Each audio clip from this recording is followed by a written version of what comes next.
Thanks so much for joining us. Those that know me or have probably been watching the show for quite a while know I am in love with reading. I have quite a few books that I still have to get through.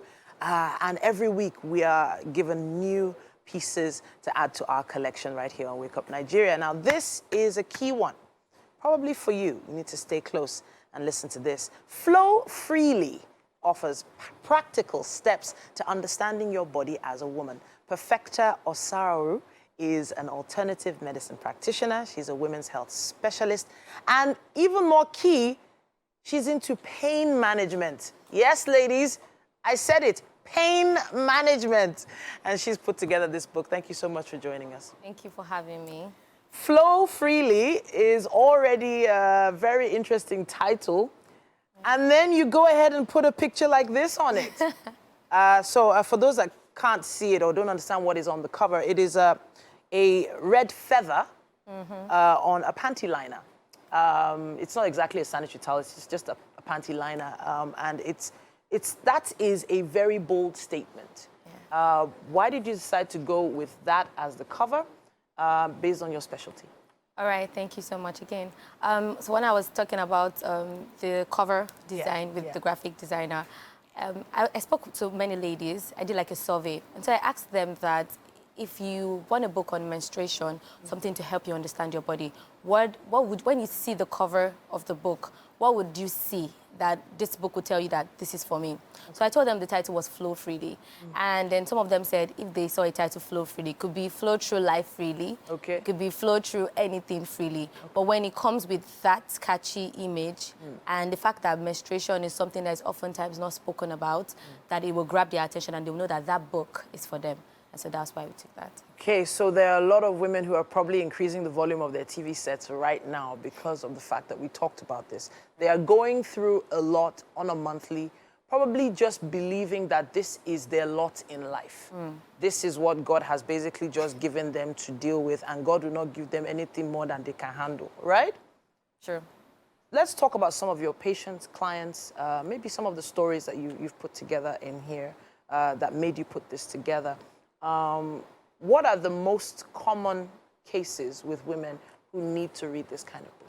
Okay, so the most common cases with women is that generally they don't even understand what goes on in their bodies. Okay. So we're just literally bleeding every other month. They just feel like menstruation is just this free flow of blood every month and they just have to go through it. Okay. Another thing they deal with is the pain. So again, they feel like pain is normal and pain is not normal. Pain is not normal in any form because you can attest that as a lady, you know, some female don't experience this pain at all.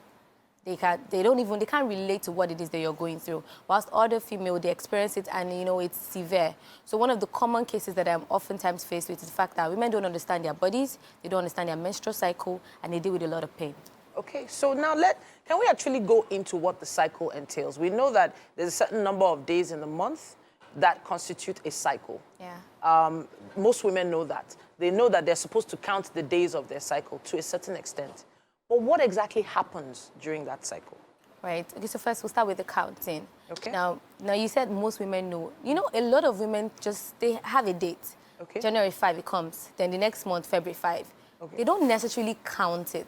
Okay. They just have a date that they attach to it. So the first things first would be for them to actually calculate their cycle. So they are conversant with how many days their cycle length is. Am I bleeding for 28 days? Am I bleeding for, my cycle length rather, 28 days? Okay. Is it 30 days? Now, when they understand that, that's when they can move to the next phase, which is breaking down your menstrual cycle into the phases, into the 4 phases. Okay. Now, because if I have a 28-day cycle and another person has a 30 or 32-day cycle, our ovulation days will be different. Okay. So the first step is to understand your cycle length, and then you now break down that cycle length into phases. So you mentioned 4 phases. Yes. Okay, so I didn't think there were 4. I actually just thought there were 2 or maybe 2.5. Tell us what the 4 phases are. Okay, so the first one, day 1 to 5, using a 28-day cycle, that's your menstruation. Okay. Then after that, you go into the follicular phase. Okay. Right? And it commences typically 7 days after your period. Okay. And then you go to ovulation, which typically happens between day 12 or 14, depends on the cycle again. Okay. And then after that, the luteal phase.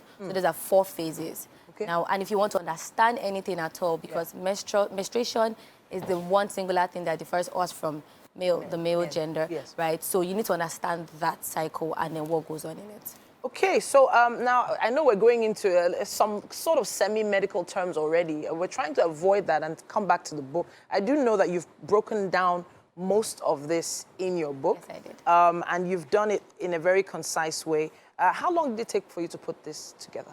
Okay, so I read every day for a month. Okay. 2 hours in it, 2 hours every day for a month. Okay. But after that, I had to wait the next for like 18 months to put it out, because after I wrote, I had to do research and then, you know, review and all of that. So I know that most writers have someone they're writing for.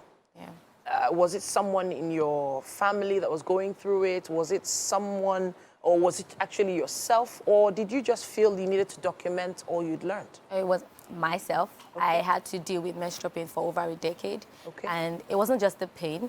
It was the fact that I was losing productive and innovative time. Okay. And I was also nursing pains. And then I got tired because I had to, you know, take pain relief medications upon pain relief medications. Okay. And I even resulted into getting injected for menstrual pain. Wow. It would typically knock me down. Wow. So having gotten solutions to it, and I saw many ladies experiencing this pain, again, that is not normal, that can be avoided, and then can even, like, when you avoid it, you can now maximize productive and innovative time. Okay. So I took it upon myself to, you know, document about everything, and so that I can help to... There was something you said a little bit earlier about the fact that basically a menstrual cycle is the only thing that makes us different from men. And now if I sort of delve into the corporate world and women in the workplace who are, should I use the word stigmatized in some cases, based on the fact that they're women, they're not given certain roles, based on the fact that maybe they've made some kind of complaint in the past about something happening during their cycle. They've not been able to move forward into achieving some of their career goals, so to speak. I do believe you touched a bit on that in your book. I did. So let's talk about how women probably watching right now can sort of deal with that mental strain. Okay, the fact that what they go through is oftentimes making them not, you know, get higher roles. I'd say that, first of all, they need to, whenever you're dealing with a problem, you have to reflect on what, you know, when there's a problem, it is, what am I doing wrong, or why am I in this phase? Now, if they're dealing with anything that has to do with their bodies, that can be, you know, that is a solution for it. I would like them not to focus on so much on the fact that it is restricting them from attaining higher heights. Okay. And then they should focus on why the problem persists itself. Okay. So they have to reflect and then they make up for it so that you can better position yourself. All right.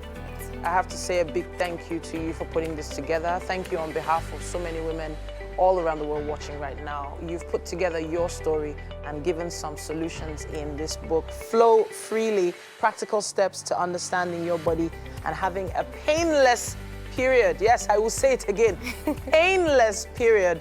She went through something for a decade and now she's no longer going through it. And hopefully this message might just be for you. Thank you so much once again. Thank you for having me.